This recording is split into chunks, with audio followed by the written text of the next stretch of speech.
Do you ever feel like this one? The odd one out.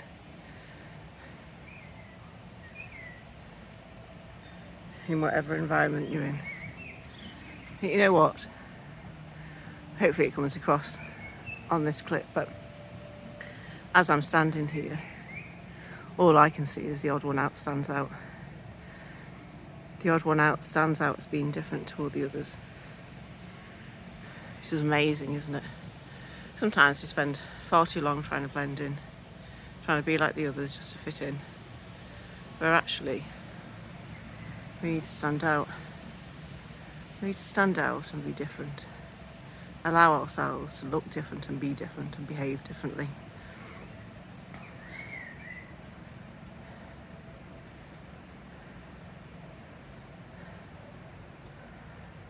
And often when we're different, people are scared of us.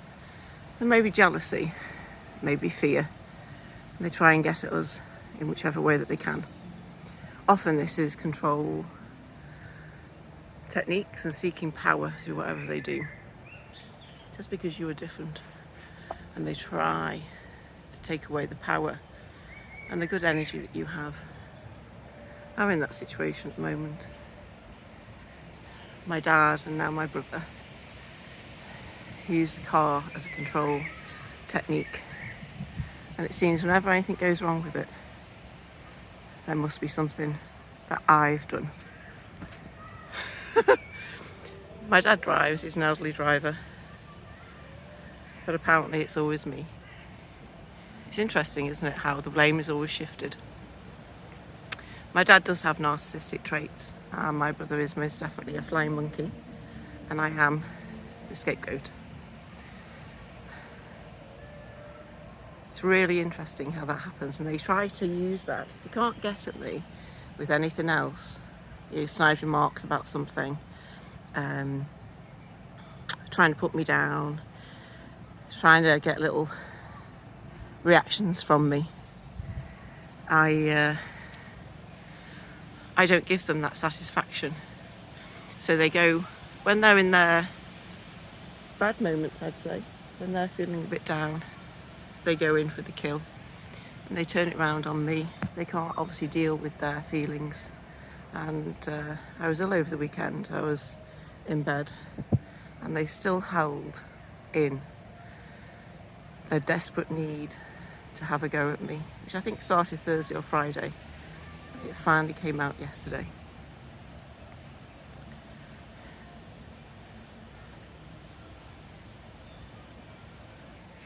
And the time it took me to take a pause because people were passing me on this path, that leaf has dropped. Sometimes that happens, doesn't it, when you control somebody so much and you treat them in such a bad way. They fall off that branch. But control is there and I don't respond to it.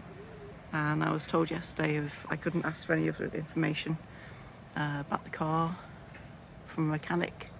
I shouldn't be asking for any more details, shouldn't be questioning it. Yeah, so just paused again. I always like to chat with people if I can, when they go past.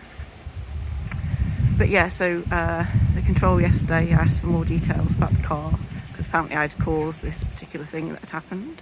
I must have bumped into something, I must have driven badly, I must have done this. And I said I would remember that, I would have heard it, I would have registered it. But no, apparently not. So always blame shifting, isn't it?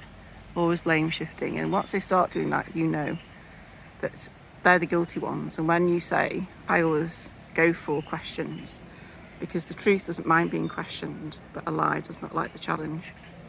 And as soon as I asked for more details from my dad, my brother jumped up and said, you do not need to go to anybody else and ask anything else. Just accept what you've been told. And I said, well, no, I have the right to talk to whoever I want. I have the right to talk to whoever I want. And that tells you everything, doesn't it? So then I left it at that. I reminded my brother how he talks to other people. But that's conveniently forgotten. And then my dad tried to approach me again later on with a bit of aggression, a bit of sarcasm. And I said, I don't understand what you're trying to say. And he said, oh, I guess I am being sarcastic. So a bit of awareness there from him, which is very rare. And yeah. I said, oh, I don't understand sarcasm. End of. And I was completely pleasant with him last night. This morning when I was due to leave, I'd already made my mind up not to take the car and leave him to it. If I don't use it and something happens, then he'll have to accept that, oh, actually, it could possibly be you. So I did take the keys out of the pouch, so he would hear that if he had his hearing aid in. He did. I don't know if he did or not, but take care how you drive was his parting shot. So I put the keys on the table, walked out. My brother was already on the drive, unloading his van because he uses the garage at the house.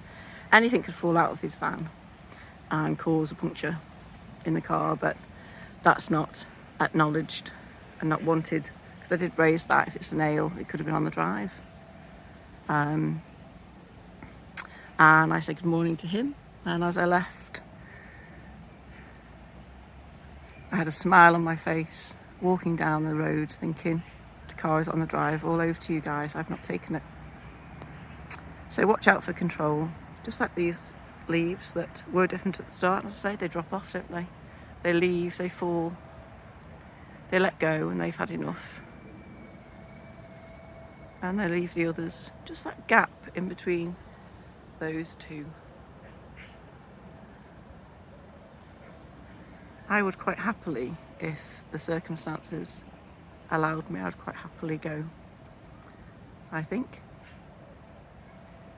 But it is kept to a minimum, what I can and can't do. Control. It's very sad, isn't it, for men who have to deal with it that way. Very, very sad.